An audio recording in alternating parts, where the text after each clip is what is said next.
Figure সেই 40 কে 4 দিয়ে ভাগ করবেন। 4 দিয়ে ভাগ করার পর কত আসে এখানে 10 ধরবেন। 10 দিয়ে একটা দাগ দিবেন। দাগ দেওয়ার পরে এখানে আরো 2 ইঞ্চি, এটা হলো লুজের মাপ। এই লুজ নিয়ে এটা কাটবেন। যে কোনো ফিগারে কাটার জন্য কিন্তু এই সূত্র ব্যবহার করবেন আপনারা। আমি আজকে 40 ইঞ্চি ফিগার দেখালাম। এখানে কিন্তু একটা কোণা হয়েছে, আমরা কিন্তু এখানে কোনো কোণা করব না। আমরা এখানে কি করব, আমার মাপ কিন্তু এই দূরে, ঠিক আছে? দেখছেন আমি কিন্তু এই দুইটা দাগ কিন্তু একটু ভিতরে এনে মিলিয়ে দিয়েছি যাতে এখানে কোনো কোণা না হয়। হ্যালো গাইস, কেমন আছেন? সেলাইঘর থেকে আমি সুমন আপনাদের সবাইকে স্বাগত জানাচ্ছি আরেকটি নতুন পর্বে। আজকের পর্বে আমি আপনাদেরকে একটি 40 ইঞ্চি সাইজের পূর্ণাঙ্গ থ্রি পিস, মানে থ্রি পিস বলতে ওড়না ছাড়া আর কি, মানে টু পিস কামিজ এবং পায়জামা দুটোই আজকে এই ভিডিওর মাধ্যমে আমি আপনাদেরকে কাটিংটা দেখানোর চেষ্টা করব। তো প্রথমে আমরা প্যান্টটা কাটবো, তারপর আমরা 40 ইঞ্চি ফিগারের কামিজটা কাটবো। তো কোনখানে তো গলা ছড়ানো কতটুকু দিবেন, গলার ডিপ কত দিবেন, হাতা কতটুকু দিবেন, মোড়া কতটুকু দিবেন, সবটা কিন্তু আজকের এই ভিডিওর মাধ্যমে আপনারা সম্পূর্ণ মেজারমেন্টটা জানতে পারবেন, প্যান্ট এবং কামিজের দুটোই। তো চলুন আমরা প্রথমে আগে কাটিংটা শুরু করি। তো আমরা প্রথমে প্যান্টটা কাটিং করব। দেখেন প্যান্টটার এই যে কাপড়টা, এখানে আমার 2.5 গজ কাপড় আছে। কাপড়টাকে আমি প্রথমে আয়রন করে এখানে ডাবল করে ভাঁজ দিয়ে নিয়েছি। ভাঁজ দেওয়ার পরে দেখেন আমি এই যে পাইরের অংশটা, সেটাকে আমি আমার দিকে ফিরিয়ে রাখবো। এইভাবে ফিরিয়ে রাখার পরে আমরা এখানে 2 ইঞ্চি রাবারের জন্য সেলাইয়ের হক রেখে এখানে একটা মার্কা দিয়ে নেব। মার্কা দেওয়ার পরে এটা লম্বার মাপ ধরে নেব। আমার এটা লম্বা হবে 38.5 ইঞ্চি। তো আমি 38.5 ইঞ্চি লম্বা ধরে নিলাম। লম্বা ধরার পরে এখানে একটা দাগ দিয়ে নেব। এই এবার এখান থেকে হাইয়ের মাপটা কতটুকু নিচে নামাবেন, আমি এটা হাইয়ের মাপ দেব 12.5 ইঞ্চির নিচে এখানে হাইয়ের শেপটা দেব। তো এখানে একটা দাগ দিয়ে নিই। এই এখন আসেন এই পাশের শেপটা কিভাবে হবে, ঠিক এভাবে শেপ কাটের অংশ দিয়ে এখানে একটা এভাবে একটা শেপ দিয়ে নেবেন। এখানে কিন্তু সেলাই হবে এই পাশ দিয়ে, ঠিক আছে? এবার এই মুহুরির এই অংশে এখানে 3 ইঞ্চি দূরত্বে কোনো সেলাইয়ের হক বাদ না দিয়ে একদম এই পার থেকে 3 ইঞ্চি দূরত্বে এখানে একটা দাগ দিয়ে নেবেন। তারপর ঠিক শেপ কাটটাকে এভাবে ধরে শেপ কাটের এই অংশ দিয়ে এখানে এভাবে একটা শেপ দিয়ে নেবেন। এইভাবে শেপ দেওয়ার পরে এরপর এখানে যে কোমরের যে লুজটা আছে সেই লুজের মাপটা কিভাবে ধরবেন, লুজের মাপটা পাবেন আপনার বডির যে মাপ আছে 40 ইঞ্চি ফিগার, সেই 40কে 4 দিয়ে ভাগ করবেন। 4 দিয়ে ভাগ করার পর কত আসে এখানে 10 ধরবেন। 10 দিয়ে একটা দাগ দিবেন। দাগ দেওয়ার পর এখানে আরো 2 ইঞ্চি, এটা হলো লুজের মাপ। এই লুজ নিয়ে এটা কাটবেন। যে কোনো ফিগারে কাটার জন্য কিন্তু এই সূত্র ব্যবহার করবেন আপনারা। আমি আজকে 40 ইঞ্চি ফিগার দেখালাম, আপনাদের ফিগারে যার যা আছে তার মাপ অনুযায়ী আপনারা এভাবে প্যান্ট কেটে নেবেন। তারপর এখানে একটা সোজা দাগ দিবেন। দাগ দেওয়ার পরে এখন এখানে আসেন হাইয়ের লুজ এখানে কত দিবেন, কিভাবে ভাবেন, একই স্টাইল, ওই একই সূত্র ধরে এখানে আবার 2 ইঞ্চি লুজ দিবেন। এই দাগের পরে আবার 2 ইঞ্চি লুজ দিয়ে এখান থেকে এই যে রাউন্ড করে হাই কেটে নেবেন। এবার আসেন পায়ের মুহুরি কত দিবেন। আমার এটার পায়ের মুহুরি আজকে 11 ইঞ্চি। তো আমি এখানে 5.5 ধরলাম। ধরার পরে শেপ কাটের এই অংশ দিয়ে এখানে একদম এই যে দেখেন শেপটা ঠিক এভাবে দিয়ে এখানে মিলিয়ে দিবেন। দেখেন এই যে মার্কা কিন্তু সম্পূর্ণ কমপ্লিট। তো আমরা এখন এটা কেটে নেব।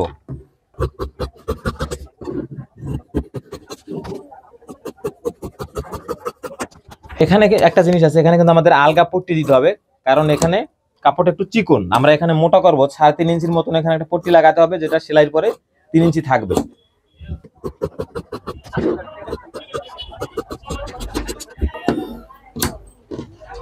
এখানে একটু চিহ্ন দিবেন। এবার আমরা এখানে 3.5 ইঞ্চি চওড়া একটা পট্টি কেটে এখানে লাগিয়ে নেব।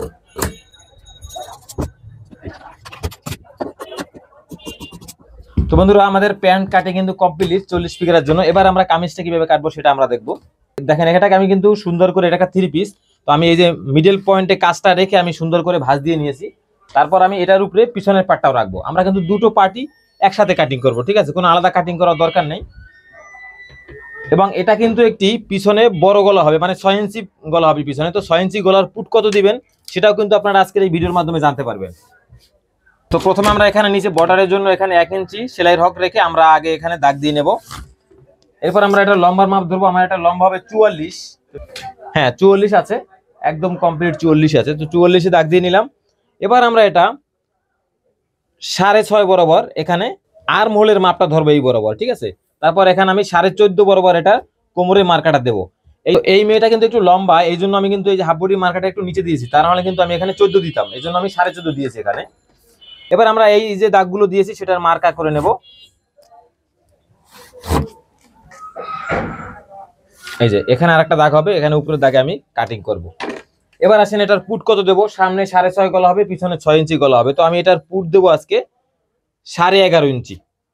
এই যে 11.5 পরে আরো সেলাই রক থাকবে আধা ইঞ্চি। তো এখানে কত হয়েছে সেলাই রক সহকারে 6.5 মতন। তো আমি এখানে আবার 6.5 ধরবো, ধরার পর এখানে 1 ইঞ্চি দূরত্বে আর একটা দাগ দেবো, মানে এই দাগের সাথে আমি এই দাগে মিলিয়ে দেবো এখানে আর্ম হোলের শেপটা করার জন্য। তো এবার এখানে আমি 40 ইঞ্চি বডি মাপ ধরে নিলাম, মানে 40 বলতে এখানে 10 আর কি, 4 ভাগ করে 1 ভাগ, এখানে 36 কে আমি এখানে ধরবো 9। এবার আমি এই দাগের সাথে এই দাগটা ঠিক শেপ কার্ডের এই অংশ দিয়ে এখানে এভাবে মিলিয়ে দেবো। মিলিয়ে দেওয়ার পরে আমি এটার সাইড ফাড়ার মাপটা ধরবো, যে বরাবর সেই বরাবরে আমি কিন্তু এটা হিপের মাপ ধরবো। তো আমার সাইড ফাড়া হবে 22 ইঞ্চি এবং এই বরাবর আমার এখানে হিপের মাপ হবে 42। তো আমি এখানে 10.5 ধরে নিলাম। 10.5 ধরার পরে শেপ কার্ডটাকে এভাবে ঘুরিয়ে এখান থেকে এভাবে মার্কা করে নিলাম। এবার আমার ঘেরে আসবো, আমার এটা ঘের কত, ঘের হবে 25। আমি এখানে 12.5 ধরলাম, 12.5 কিন্তু মানে কাপড় ভাঁজ করা আছে এই জন্য এখানে 12.5 ধরলেই কিন্তু খোলার পরে 25 হবে। তো শেপ কাটটাকে ঘুরিয়ে ঠিক এভাবে আবার ঘেরের সাথে একদম এই শেপের সাথে মিলিয়ে এখানে দাগ টেনে নেবেন। এই যে আপনার এখানে কিন্তু কোনো কিছু আর করতে হবে না, এই যে শেষ, এখান থেকে সাইড ফাড়া হবে। এবার আসেন এখানে মোড়ার শেপটা কিভাবে করবেন। এখান থেকে 1 ইঞ্চি এভাবে কোনাকুনি ভাবে নিয়ে তারপর এখানে এই যে এখানে কত হয়েছে 6.5, 6.5 অর্ধেক কত 3.25, 3.25 থেকে এখান থেকে আপনি এই শেপটা দিয়ে নেবেন এভাবে, এই যে এখানে কিন্তু তাহলে কিন্তু মোড়া শেপটা হয়ে যাবে। তো আমরা এখন এটার গলা ছড়ানো কত দেবো, গলা ছড়ানো আমি এখানে 3-এ কাটবো। তো 3-এ কাটার জন্য আমি এখানে দাগ দিয়ে নিলাম। কাটার সময় আগে আমরা সম্পূর্ণ কামিজটা কেটে নিই, তারপর আপনাদেরকে গলা কাটিংটা দেখাবো। তো এখানে দেখেন এখানে কিন্তু একটা কোণা হয়েছে, আমরা কিন্তু এখানে কোনো কোণা করব না। আমরা এখানে কি করব, আমার মাপ কিন্তু এই দূরে, ঠিক আছে দেখছেন, আমি কিন্তু এই দুইটা দাগ কিন্তু একটু ভিতরে এনে মিলিয়ে দিয়েছি যাতে এখানে কোনো কোণা না হয়। এভাবে রাউন্ড করে দিতে হবে, এই যে এখানে রাউন্ড করে এভাবে একটা শেপ, সুন্দর শেপ দিতে হবে এখানে। তো এবার আমরা কেটে নিই সম্পূর্ণ কামিজটা।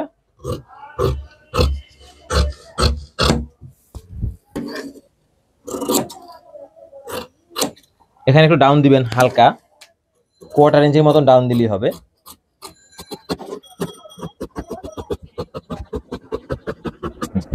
এই যে এখানে 1 ইঞ্চি পরিমাণ সেলাই রক রেখে এই সাইড দিয়ে কেটে নেবেন। এখানে একটু বেশি থাকে, এখানে আমরা 1.5 ইঞ্চি 1.5 ইঞ্চির মতো রাখি, আর এদিকটা যে সাইডটা যেখান থেকে সাইড সেলাইটা শুরু হয় সেখান থেকে 1 ইঞ্চির মতো থাকলেই হয়ে যাবে। তো আমরা এখানে কোমর এবং সাইড পাড়ায় চিহ্ন দিয়ে নেব।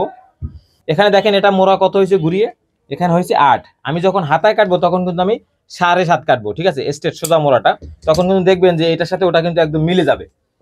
এবার আসেন আমরা গলাটা কাটবো। তো আমি পিছনের গলাটা দেবো এখানে কত 6 ইঞ্চি, 6 ধরলাম, এখানে 3 ইঞ্চি ছড়ানো দাগ দিয়ে নিতে হবে। এই এবার এখান থেকে রাউন্ড করে গোল শেপ দিয়ে নেবো, পিছনে আমার এটা গোল গলা হবে।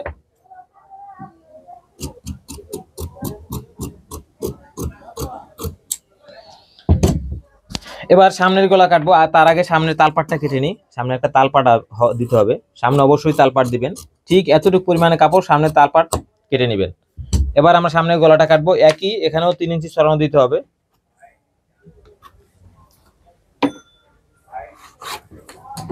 এটার সামনের গলা হবে 6.5 ইঞ্চি, তো 6.5 ইঞ্চি মার্কা ধরলাম। মার্কা ধরার পরে আমি এখানে একটা সোজা দাগ দিয়ে নিই। এবার আমরা এই গলাটাকে শেপ দেবো ঠিক এভাবে, গলাটা এরকম হবে কিছুটা, এই যে এদিকটা ভিতরে ঢুকে যাবে এবং এদিক থেকে কোণা হবে, এই যে ঠিক এভাবে। এই তো এটা গেল আমাদের সামনের গলা কাটা। এখন আমরা হাতাটা কেটে দেখাচ্ছি যে হাতাটা কতটুকু কাটলে মোড়ার সাথে একদম সমান সমান করে মিলে যাবে, যাতে আপনারা সেলাই সময় আর আপনাদের কাটিং সাটিং করে ছোট বড় করতে না হয়। দেখেন হাতাটাকে এখানে কি করছি, আমি ভাঁজ দিয়ে এখানে 4টা ভাঁজ দিয়ে নিয়েছি, মানে দুটো হাতাই আমরা একসাথে কাটিং করব। তো আমি এখানে মুহুরির 1 ইঞ্চি সেলাইয়ের জন্য রেখে দাগ দিয়ে নিলাম। তারপর আমার হাতাটা লম্বা হবে 17 ইঞ্চি, সম্ভবত এটা 17 ইঞ্চি নেই, এই যে এটা 16 ইঞ্চি আছে, তো 16 ইঞ্চিতে দাগ দিলাম। এখানে আর্ম হোলের যে মাপটা দেবো সেটা আমি 3 ইঞ্চি দূরত্বে এখানে শেপ দেবো। তো আমি 3 ইঞ্চি দাগ দিয়ে নিলাম। দাগ দেওয়ার পরে আমার এটা স্ট্রেট আর্ম হোল হবে কত 7.5, এই যে 7.5 নিলাম। এবার এটা মুহুরি মাপ হবে 10 ইঞ্চি, তো আমি এখানে 5 ধরবো। ধরার পরে এই যে মুহুরির সাথে মোড়ার মাপের সাথে শেপ কাটের ঠিক এই অংশ দিয়ে আমি এটা মিলিয়ে দিলাম। এবার আমরা এটা কিভাবে কাটবো, এখান থেকে শেপটা দিয়ে দেখাচ্ছি আপনাদের, ঠিক এভাবে এখানে একটা শেপ দিয়ে নেবেন। এই যে এবার এখানে সেলাই রক থাকবে আধা ইঞ্চি।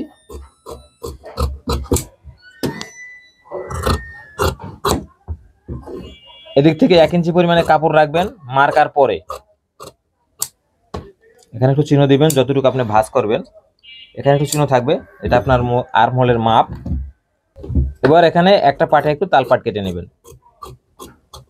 এই তো বন্ধুরা, আজকের ভিডিওতে কিন্তু আমি আপনাদেরকে সম্পূর্ণ একটি প্যান্ট এবং একটি কামিজ 40 ইঞ্চি ফিগারে দেখানোর চেষ্টা করলাম যে কোন প্যাটার্নে কাটলে আপনারা সঠিক একটা মেজারমেন্ট পাবেন। তো ভিডিওটি ভালো লাগলে একটি লাইক করতে ভুলবেন না। ফেসবুক থেকে যারা দেখছেন তারা অবশ্যই ভিডিওটি শেয়ার দিয়ে রাখবেন, অন্যকে দেখার সুযোগ করে দিবেন যারা ঘরে বসে বসে নিজেরাই কাটিং এবং সেলাই শিখতে চান। তো ভালো থাকবেন সবাই, দেখা হবে পরবর্তী কোনো পর্বে।